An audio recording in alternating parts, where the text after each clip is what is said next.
ഏവർക്കും നമസ്കാരം. നമ്മളിന്നൊരു പുതിയ വീഡിയോയിലേക്കാണ് കിടക്കാൻ പോകുന്നത്. എന്താന്ന് ചോദിച്ചാൽ നല്ല അതിരുചിയായ ഒരു കറിയാണ് നമ്മൾ ഉണ്ടാക്കാൻ പോകുന്നത്. കറിയല്ല, ഒരു കൂട്ടാനാണ്, നാടൻ കറിയാണ്. നാടൻ കറി എന്ന് പറഞ്ഞാൽ നമ്മള് ഒരു 3-4 ദിവസം നമുക്ക് ആ കറി ഇരിക്കും. ഒരു കേടും വരില്ല. പക്ഷെ നേരത്തെ എല്ലാവരും ഓർക്കുക, നിങ്ങൾ അങ്ങനെ കറി വെച്ചാൽ ഇരിക്കുമോന്ന് ചോദിക്കും. പക്ഷെ ഞാൻ ഈ വെക്കുന്ന കറി ഒരു 3-4 ദിവസമെങ്കിലും നമുക്ക് ശരിക്കും കൂട്ടാവുന്ന, പുറത്ത് വെച്ചേക്കാം. പിന്നെ വേണമെങ്കിൽ 2 ദിവസം കഴിയുമ്പോൾ ഫ്രിഡ്ജിനകത്ത് വേണേ വെക്കാം.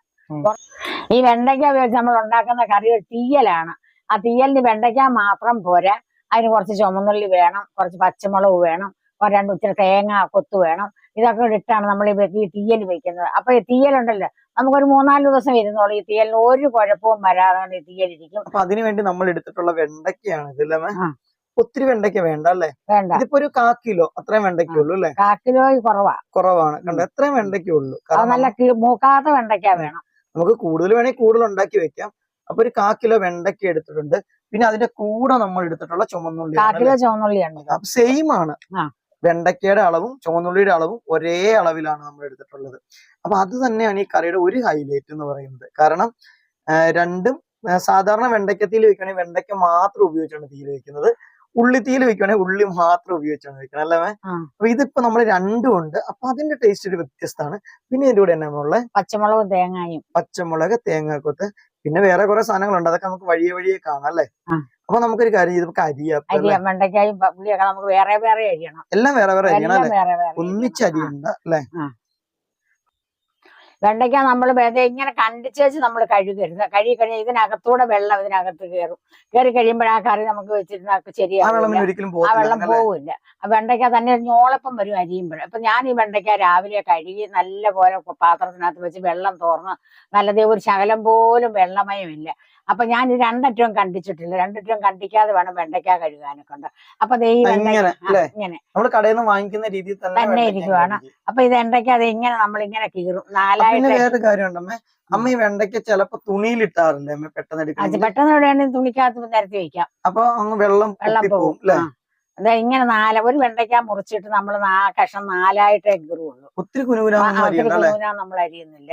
4 കഷ്ണമായിട്ട് അരിയുന്നത് കാണാം. ഉള്ളി ഏത് രീതിയിൽ അരിയണേ? ഉള്ളി കുനുകുനാ നല്ല അരിയണം അല്ലേ? ഇച്ചിരി ഇതില്ല, അതുകൊണ്ട് ഇങ്ങനെ ഒരു ഇച്ചിരി വലിപ്പമുണ്ട് അല്ലേ? എന്നുവെച്ചാൽ ഒത്തിരി വലിപ്പം ആണോന്ന് ചോദിച്ചാൽ വളരെ ലൈറ്റ് ആണോന്ന് വെച്ചാൽ ഓരോ കറിക്കും നമ്മൾ അരിയുമ്പോ അതിന് പ്രത്യേകതയുണ്ട്. ഓരോ പ്രത്യേകതയുണ്ട്. അല്ല ഒരേ സൈസിൽ അരിഞ്ഞാല് കറി അങ്ങനല്ല. അരിച്ചിനനുസരിച്ച് ഇങ്ങനെയാണ് ഉള്ളി നമ്മൾ അരിയുന്നത്. ഏതാ കാണിച്ചേ? ഈ ഒരു വലിപ്പത്തിൽ നമുക്ക് ഉള്ളി അരിയാം അല്ലെ? അപ്പൊ ഉള്ളി നമ്മൾ നേരത്തെ കഴുകി വെള്ളം തോർന്ന ഉള്ളിയാണ് അല്ലെ? വെള്ളം തോർത്തി ഞാൻ വെച്ചിരുന്നതാ. അപ്പൊ നമ്മുടെ ഈ കറിക്ക് അരിഞ്ഞു കഴിഞ്ഞിട്ട് ഒരു കഴുക്കലും ഇല്ല, ഒന്നുമില്ല. കഴുകി കഴിഞ്ഞാൽ പിന്നെ പോകും. പിന്നെ നമ്മുടെ തേങ്ങാക്കൊത്ത് നമ്മൾ സാധാരണ പായസത്തിന് ഇടുന്ന ആ ടൈപ്പിലാണ് അതും കൂടെ ജസ്റ്റ് ഒന്ന് കാണിച്ചേക്കല്ലേ?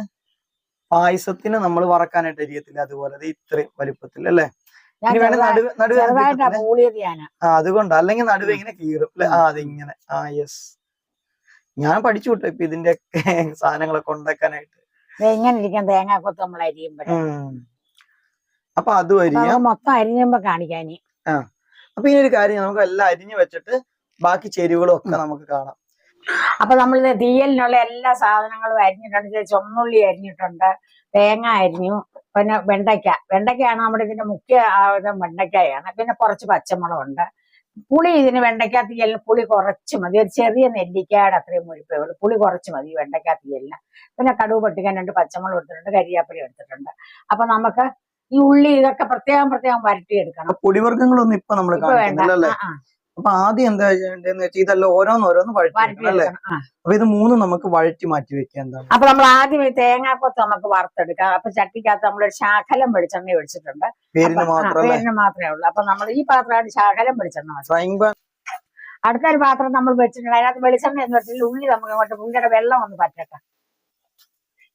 അപ്പൊ നമ്മള് 2 പാത്രത്തിലാണ് പെട്ടെന്ന് ഉണ്ടാക്കിയെടുക്കാൻ വേണ്ടി 2 പാത്രത്തിൽ നമ്മള് വഴറ്റുവാണ് അല്ലേ? ഉണ്ടാക്കിയിട്ട് വേണം നമുക്ക് ചോറുണ്ടാനൊക്കെ. അപ്പൊ ഇതിന്റെ വെള്ളം വാടിയതിനു ശേഷം മതി നമുക്ക് എണ്ണ ഒഴിച്ചു കൊടുക്കണം അല്ലേ? എണ്ണ ഒഴിക്കുന്നത്. തേങ്ങാക്കൊത്ത് മതി. ഇത് മതി. അപ്പൊ നമ്മുടെ ഈ ഒരു ഉള്ളിയുടെ വെള്ളമൊക്കെ പറ്റിയിട്ടുണ്ട് അല്ലേ അമ്മ? നമ്മളിത് 4 സൈഡിലേക്ക് ഒന്ന് മാറ്റി ശകലം വെളിച്ചെണ്ണ ഒഴിക്കാം.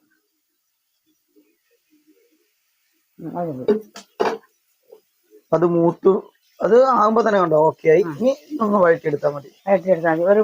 ഒരു കിള്ളുപ്പിടാം. എത്ര ഉപ്പ് അല്ലേ?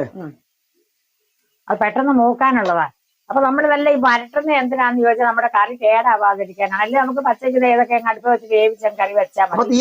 വേറെ തീയലാവും. പക്ഷെ അത് രണ്ടും ഇരിക്കത്തില്ല.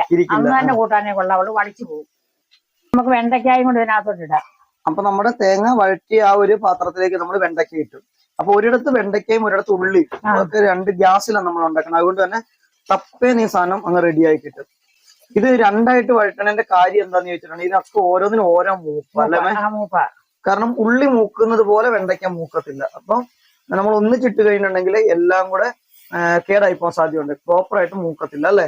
ഒരു ചട്ടിയിൽ ഞാനത് ഇളക്കിക്കൊണ്ടിരിക്കുന്നു. അത് ചെയ്തുകൊണ്ടിരിക്കുമ്പോ മറ്റൊരു പാത്രത്തിൽ ഇത് അമ്മയും ഇത് ഫ്രൈ ചെയ്തുകൊണ്ടിരിക്കും. അപ്പൊ പെട്ടെന്ന് നമ്മുടെ പണി തീരും. അപ്പൊ സാധാരണ ഞങ്ങൾ നോർമലി ഇവിടെ ഇങ്ങനെ തന്നെയാണ് കേട്ടോ. ഞാനും അമ്മയൊക്കെ കൂടെ കൂടിയിട്ടാണ് ഞങ്ങൾ ഭക്ഷണമൊക്കെ ഉണ്ടാക്കുന്നത്. പിന്നെ നമ്മുടെ രാത്രിയിലത്തെ ഫുഡാണ് അല്ല ചോറിനുള്ള കറിയാണിത്. അപ്പൊ നമ്മൾ ഈ വെണ്ടയ്ക്കൊക്കെ ശകലം മഞ്ഞൾ പൊടി ഇടുന്നുണ്ട്. പേരിന് മാത്രമേ ഇട്ടിട്ടുള്ളൂ. ശകലം ഉപ്പും കൂടെ അതിനകത്ത് ഇടാൻ നോക്കാം. ഇതിൽ ഇടുന്നുണ്ട്. വെണ്ടയ്ക്കൊന്ന് ഉപ്പ് പിടിക്കും. അപ്പൊ ഇത് എത്ര ഉപ്പും കൂടെ നമ്മൾ ഇതിന്റെ കൂടെ ഇടുന്നുണ്ട്.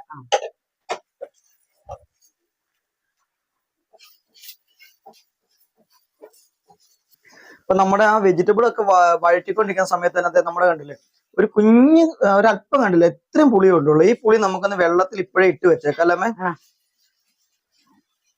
അപ്പൊ ഇത് വെള്ളത്തിൽ ഇപ്പോഴേ നമ്മൾ ഇട്ട് വെച്ചാലാണ് നമുക്ക് ആ വെള്ളം നമുക്ക് ഉപയോഗിക്കാൻ പറ്റത്തുള്ളൂ. അപ്പൊ ഒത്തിരി പുളി വേണ്ട ഈ കറിക്ക് അല്ലേ? അപ്പൊ നമ്മുടെ വെണ്ടയ്ക്ക അതേ വരട്ടി നമ്മൾ കൊരി അതുകൂടെ നമ്മളെ തേങ്ങ വറുത്ത് വെച്ച് അതിനകത്തോട്ട് ഇടുവാണ്. ഈ വറക്കുന്നതിന്റെ കാര്യം എന്ന് പറഞ്ഞു കഴിഞ്ഞാൽ നിങ്ങൾ അവർക്ക് പച്ചയ്ക്ക് വെച്ച നമ്മളെ ഒരു ദിവസമേ കൂട്ടാൻ പറ്റുള്ളൂ. ഈ വറുത്തതാകുമ്പോഴേ നമ്മളിത് 3-4 ദിവസം നമുക്ക് ഇരിക്കും. അതിനാണ് നമ്മൾ വരട്ടി വെക്കുന്നത് ഇതൊക്കെ. പിന്നെ വേറൊരു കാര്യമുണ്ട്. ഇത് വറുത്തു എന്ന് പറഞ്ഞാലും ഇങ്ങനെ ഭയങ്കരമായിട്ട് അങ്ങല്ലേ ആ മൂത്ത് ഉണങ്ങിയ പോലെ അല്ല കേട്ടോ. അത് കണ്ട് ഈ ഒരു പരുവത്തിനെ വറുത്തിട്ടുള്ളൂ ഇത് അല്ലേ? വഴറ്റിയെടുത്തിട്ടുള്ളൂ. അപ്പൊ ഒത്തിരി ഇങ്ങനെ അങ്ങ് ഡ്രൈ ആയി പോവൊന്നും വേണ്ട. പക്ഷെ നമ്മുടെ ഉള്ളി നമ്മൾ നോക്കി നന്നായിട്ട് ഇത് വഴറ്റിയെടുത്തിട്ടുണ്ട്. അപ്പൊ അത്രയും ഉള്ളി നമ്മൾ എടുത്തെങ്കിൽ അത് ഇത്രേ ഉള്ളൂ കേട്ടോ. വഴറ്റി വന്നപ്പോഴത്തേക്കും ഉള്ളി വരട്ടുമ്പോ കുറയും.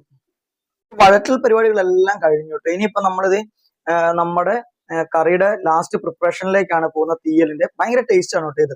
അപ്പൊ നിങ്ങൾ ഒരു പക്ഷെ വിചാരിക്കും തേങ്ങ വറുത്തരയ്ക്കേണ്ടേ തീയലിനെന്ന് വിചാരിക്കും. പക്ഷെ നമ്മൾ തേങ്ങ വറുത്ത് അരയ്ക്കുന്നില്ല. വറുത്തരയ്ക്കാത്ത രീതിയിലാണ് നമ്മൾ ഉണ്ടാക്കുന്നത്. മിക്കവാറും നമ്മുടെ ചാനൽ കാണുന്നവർക്ക് അറിയാം നമ്മൾ തേങ്ങ വറുത്ത് അരയ്ക്കുകയല്ല ചെയ്യുന്നത്. അപ്പൊ അതിനൊക്കെ നമുക്കൊരു ട്രിക്കും ടിപ്സും ഒക്കെ ഉണ്ട്. അപ്പൊ അതിലൂടെ ഉണ്ടാക്കുകയാണെങ്കിൽ നമുക്ക് ഈസി ആയിട്ട് പെട്ടെന്ന് നമുക്ക് കാര്യങ്ങൾ ചെയ്യാൻ പറ്റും. അടുത്തായിട്ട് നമ്മളിത് ഒരു മൺചട്ടി അടുപ്പത്ത് വെച്ചിട്ടുണ്ട് കേട്ടോ. അതിൽ നമ്മൾ ഒരു 2 ടീസ്പൂൺ വെളിച്ചെണ്ണ നമ്മൾ ഒഴിച്ചിട്ടുണ്ട്. ഇനി അതിലേക്ക് നമ്മൾക്ക് കടുക് ഇട്ട് കൊടുക്കാം അല്ലെ? ഇനി നമ്മൾ ഇതിന്റെ അകത്ത് ചേർക്കാൻ പോകുന്നത് ഈ കാണുന്ന തേങ്ങ വറുത്തരച്ച് വെച്ചിരിക്കുന്നതാണ് കേട്ടോ. അപ്പൊ ഇത് നമ്മുടെ വറുത്തരക്കറികൾക്കകത്തൊക്കെ നമ്മൾ ഇങ്ങനെ നേരത്തെ നമ്മൾ തേങ്ങ വറുത്തരച്ച് വെച്ചിരിക്കുകയാണ് ടിന്നിന്റെ അകത്ത്. അപ്പൊ ഇതുകൊണ്ടുള്ള ഗുണം എന്താ വെച്ചിട്ടുണ്ടെങ്കിൽ നമുക്ക് അപ്പൊ നമുക്ക് തേങ്ങ വറുത്തരയ്ക്കേണ്ട. അപ്പൊ ഈ കാണുന്നത് എണ്ണയാണ് കേട്ടോ. എണ്ണ തെളി നമുക്ക് തേങ്ങ നമ്മൾ ഒട്ടും വെള്ളം ചേർക്കാതെ അരച്ചാൽ ഇങ്ങനെ എണ്ണ തെളിഞ്ഞു വരുവേ. അപ്പൊ ഇതിന്റെ അകത്ത് നമുക്ക് ഈ തേങ്ങ എടുത്ത് നമുക്ക് അതിന്റെ അകത്ത് ചേർത്ത് കൊടുക്കാം.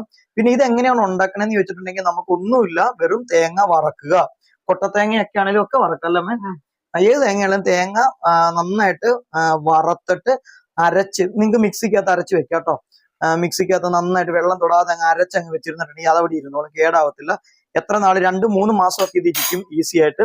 ഒരു 2 ആഴ്ചയൊക്കെ നമുക്ക് പുറത്ത് വെച്ചാലും കേടാവത്തില്ല അല്ലെ? അല്ലെങ്കിൽ ഫ്രിഡ്ജിലിരിക്കും. ഇപ്പൊ കണ്ട ഈ ഒരു ടിന്ന് ഫുൾ ഉണ്ടായിരുന്നു കേട്ടോ. നമ്മൾ ഉപയോഗിച്ച് ഇത് തീർന്ന് ഇനി കുറച്ചേ ഉള്ളൂ. ഇനി ഓണത്തിന് നമ്മൾ വേറെ ഉണ്ടാക്കണം. അപ്പൊ ഓണത്തിനൊക്കെ ഇങ്ങനെ ഉണ്ടാക്കി കഴിഞ്ഞിട്ടുണ്ടെങ്കിൽ നമുക്ക് കറി ഉണ്ടാക്കൽ വളരെ എളുപ്പമാണ്. ടപ്പേ നമുക്ക് ഇഷ്ടം പോലെ കറി ഉണ്ടാക്കാം. ഇത് കണ്ടോ സ്പൂണിൽ അമ്മ ഇട്ട് പോയി, അതുകൊണ്ട് കാണിച്ചില്ല. കണ്ടില്ലേ ഇങ്ങനെ എടുത്തത് ഇത് തീർന്നു. ഇത് കണ്ടോ ഇങ്ങനെ നമ്മളങ്ങ് ഇട്ടു. ഇനി നിങ്ങൾക്ക് എണ്ണ കുറയ്ക്കണം എന്നുണ്ടെങ്കിൽ എണ്ണ ഇല്ലാത്തത് നോക്കിയെടുത്തിടാം. ഊറ്റി മാറ്റിയിട്ട് നമ്മൾ ആ അരപ്പങ്ങ് ചേർത്ത് കൊടുക്കും. പിന്നെ കറിയിലുണ്ടല്ലോ നമ്മൾ അതുകൊണ്ടാണ് ഇതുള്ളത് കൊണ്ടാണ് നമ്മൾ വളരെ എണ്ണ കുറച്ച് നമ്മൾ വഴറ്റിയതൊക്കെ അല്ലെ? കണ്ടില്ലേ? അപ്പൊ നമ്മൾ അതും കൂടെ ചേർത്ത് നമ്മൾ നന്നായിട്ട് മിക്സ് ചെയ്ത് കൊടുക്കുവാണ്. അപ്പൊ വറുത്തരയായി അല്ലേ? തീയലായി. അപ്പൊ നമ്മള് കറി രാത്രി ഇപ്പൊ ഞങ്ങൾ സത്യം ഞാൻ രാത്രിയിൽ കണ്ടിട്ടുണ്ട്. ഞാനിപ്പോ ജോലി കഴിഞ്ഞ് വന്ന് രാത്രിയിലാണ് ഞങ്ങൾ ഈ വീഡിയോ എടുക്കുന്നത്. അല്ലെങ്കിൽ നമ്മളൊരു വറുത്തരക്കറി വെക്കണമെങ്കിൽ എന്തൊരു പാടാ നമുക്ക്, തേങ്ങ വറുത്തൊക്കെ അരച്ചു വേണമെങ്കിൽ. ഇതിപ്പോ നമുക്ക് ഒരു ബുദ്ധിമുട്ടില്ല. നമുക്ക് സമയമുള്ള സമയത്ത് ഒരു അവധി ദിവസമൊക്കെ നമുക്ക് കുറച്ച് തേങ്ങ എടുത്തിട്ട് ഇതുപോലെ അങ്ങ് വറുത്ത് വെക്കുവാണെങ്കിൽ നമുക്ക് ഈസിയാണ്. ഈ തേങ്ങ വറക്കുന്നതിന്റെ ഒരു വീഡിയോ നമ്മുടെ ചാനലിൽ കിടപ്പുണ്ട് കേട്ടോ. അപ്പൊ അത് കണ്ടാൽ നിങ്ങൾക്ക് മനസ്സിലാവും എങ്ങനെയാണെന്ന്. ഇനി അത് കണ്ടില്ലെങ്കിലും കുഴപ്പമില്ല കേട്ടോ, ഒന്നുമില്ല. തേങ്ങ വറക്കുക, ജസ്റ്റ് മൂത്ത തേങ്ങ വേണം, വറക്കുക, അരയ്ക്കുക. ഇനി നമ്മൾ നമ്മുടെ വറുത്ത് വെച്ച സാധനങ്ങളെല്ലാം ഒന്നിന് പുറകെ ഒന്നായിട്ട് ഇടുവാണ്. ആദ്യം മെയിൻ ഇൻഗ്രീഡിയന്റ് ആയിട്ടുള്ള നമ്മുടെ വെണ്ടയ്ക്ക. വെണ്ടയ്ക്ക കണ്ട് ഒത്തിരി അങ്ങ് മൂത്തതല്ല, പക്ഷെ ഇത് കേടാവത്തില്ല കേട്ടോ. ഇത് ആവശ്യത്തിന് മൂത്തിട്ടുണ്ട്. മൂത്ത് അങ്ങ് കരിയണ പരുവത്തിലേക്ക് ആയില്ലെന്ന് മാത്രമേ ഉള്ളൂ അല്ലേ അമ്മ? അപ്പൊ രാത്രി ആയതുകൊണ്ട് അമ്മയ്ക്ക് പറയാനൊക്കെ ഇച്ചിരി ബുദ്ധിമുട്ടുണ്ട്, അതുകൊണ്ടാണ് കേട്ടോ ഞാൻ പറയുന്നത്. അപ്പൊ പിന്നെ ഞങ്ങളുടെ കുക്കിംഗ് ഒക്കെ ഞങ്ങൾ രണ്ടും കൂടെ ഒന്നിച്ചാണ് അങ്ങ് ചെയ്യുന്നത്. എന്നും ഞങ്ങൾ രണ്ടും കൂടെ ഒന്നിച്ചാണ് ചെയ്യുന്നത്. ഒരാൾ മീൻ വെട്ടുമ്പോ ഒരാൾ അടുത്ത മീനുള്ള എല്ലാ സാധനങ്ങളൊക്കെ എടുക്കും. അങ്ങനെയാണ് ഇവിടുത്തെ കറിവേപ്പിലൊക്കെ അങ്ങനെയാണ്. അല്ലാതെ അമ്മ തന്നെ ഉണ്ടാക്കുക എന്നൊന്നുമില്ല. അമ്മ ഉണ്ടാക്കും, ഞാനും ഉണ്ടാക്കും. ഞങ്ങൾ രണ്ടുപേരും ഭക്ഷണമൊക്കെ ഇങ്ങനെ ഉണ്ടാക്കുന്ന രാത്രിയിലൊക്കെ ഒന്നിച്ചാണ് ഉണ്ടാക്കുന്നത്. അതൊരു രസമാണ്. അതുകൊണ്ട് തന്നെ എനിക്കും അത്യാവശ്യം അമ്മ ഉണ്ടാക്കുന്ന ഭക്ഷണങ്ങളൊക്കെ ഉണ്ടാക്കാനായിട്ട് അറിയാം. ഇനി നമ്മൾ ചെയ്യുന്ന എന്താ വെച്ചാൽ നമുക്ക് ഈ കറി ഏത് ടെസ്റ്ററിലാണ് വേണ്ടത് അതിനനുസരിച്ച് നമ്മൾ ഇനി കറിനെ മാറ്റണം. അപ്പൊ ഇപ്പൊ നമ്മൾ ഈ ഒരു സമയത്ത് നമ്മൾ ഉപ്പൊക്കെ നോക്കണം. ഉപ്പ് വേണമെങ്കിൽ ഉപ്പ് ചേർത്ത് കൊടുക്കണം. ഇനി വെള്ളം, ഒരു കാര്യം പറഞ്ഞു, വെള്ളം ഒഴിക്കണമെന്ന് പറഞ്ഞോട്ടമ്മേ, ചിലർക്ക് ഇതിങ്ങനെ ഒരു തൊടുകറി പോലെ ഉപയോഗിക്കണം എന്നുണ്ടെങ്കിൽ സദ്യക്കൊക്കെയാണെങ്കിൽ നമ്മളിങ്ങനെ ഒഴിച്ചു കറിയായിട്ടല്ല ഉപയോഗിക്കുന്നത് അല്ലെ. ഓണസദ്യക്കൊക്കെയാണെങ്കിൽ നമുക്ക് ഒരല്പം കുറുകിയ രീതിയിൽ ഉപയോഗിക്കണം. നമ്മൾ ഈ ഒരു പരുവത്തിൽ വെച്ചാൽ മതി. അപ്പൊ ഇത് സെറ്റായി നല്ല കുറുകൻ രീതിയിൽ കിട്ടും. പക്ഷെ നമ്മൾ ആ ചാറുകറി ഒഴിച്ചുകറി ആക്കിയത് കൊണ്ട് നമ്മൾ നല്ല തിളച്ച വെള്ളം അല്ലെ, തിളച്ച വെള്ളമാണ് ഒഴിച്ചു കൊടുക്കണേ. നല്ല തിളച്ച വെള്ളം നമ്മൾ ഇതിന്റെ അകത്തേക്ക് കണ്ട് ഒഴിച്ചു കൊടുത്ത് നമ്മൾ ഇതിനെ മിക്സ് ചെയ്ത് റെഡിയാക്കി. ഒരു തരി ഉപ്പും കൂടെ നമ്മൾ ആവശ്യത്തിന് ഇപ്പൊ ഇട്ട് കൊടുക്കും അല്ലെ. ഉപ്പ് ഇച്ചിരി കുറവുണ്ടായിരുന്നു, അതുകൊണ്ടാണ് ഉപ്പ് ഇട്ട് കൊടുക്കുന്നത്. നോക്കൂ നമ്മുടെ കറി അങ്ങനെ നല്ല സെറ്റ് ആയിട്ടുണ്ട് കേട്ടോ. ഇത് നല്ല നാടൻ കറി. പറഞ്ഞ മാത്രമേ കിടയില്ലേ. സാധാരണ വറുത്തരക്കറി ഉണ്ടാക്കണമെങ്കിൽ നല്ല സമയം വേണം. തേങ്ങ വറുക്കാൻ തന്നെ നല്ല സമയം വേണം. പക്ഷേങ്കിൽ ഇത് കണ്ടില്ലേ, നമുക്ക് ഈസി എന്ന് പറഞ്ഞാൽ വെരി ഈസി ടേസ്റ്റ്. നാടൻ രുചികളൊന്നും നമ്മളിപ്പോ ഒരു ഹോട്ടലിലും പോയാൽ നമുക്ക് കിട്ടത്തില്ല കേട്ടോ. അത് വേറെ കാര്യം അല്ലേ. ഒരു കടയിലും പോയി ഇതുപോലെയുള്ള നാടൻ കറികൾ ഇപ്പൊ കിട്ടത്തില്ല. അപ്പൊ നമ്മൾ തന്നെ വീട്ടിലുണ്ടാക്കി കഴിക്കണം. ഇതൊക്കെ ഇപ്പൊ എല്ലായിടത്തും മാറി മറഞ്ഞുകൊണ്ടിരിക്കുന്ന കറികളാണ്. ഇപ്പൊ സദ്യക്കൊന്നും പോയാലൊന്നും ഇതില്ല ഇങ്ങനത്തെ കറികളൊന്നും അല്ലേ.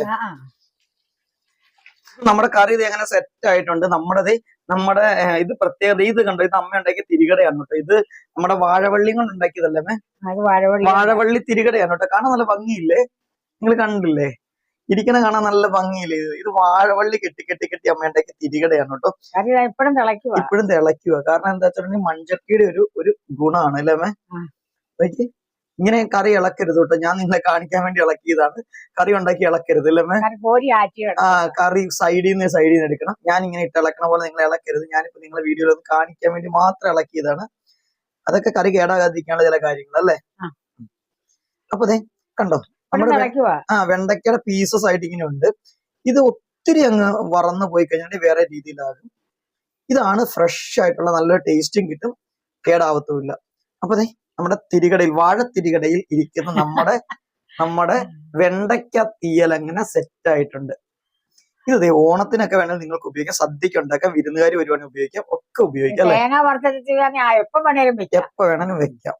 ഇത് നല്ല വെള്ളം കൂട്ടി അങ്ങ് വെച്ചാൽ നല്ല അടിപൊളി ചാറുകറി ആയിട്ട് ഉപയോഗിക്കാം അല്ലെ. ഈ ഒരു ടെസ്റ്ററിൽ നിന്ന് മാറ്റിയിട്ട് നിങ്ങൾ കുറെ കൂടെ വെള്ളം ഒഴിച്ചിട്ടുണ്ടെങ്കിൽ നല്ല ഒഴിച്ചുകറി ആയിട്ട് നിങ്ങൾക്ക് ഉപയോഗിക്കാം. നമുക്ക് സാമ്പാറിന്റെ ഒക്കെ പോലെ നമുക്ക് ഒരു നല്ല ഒഴിച്ചുകറി അല്ലെ, അങ്ങനെ ഇത് കഴിക്കാം.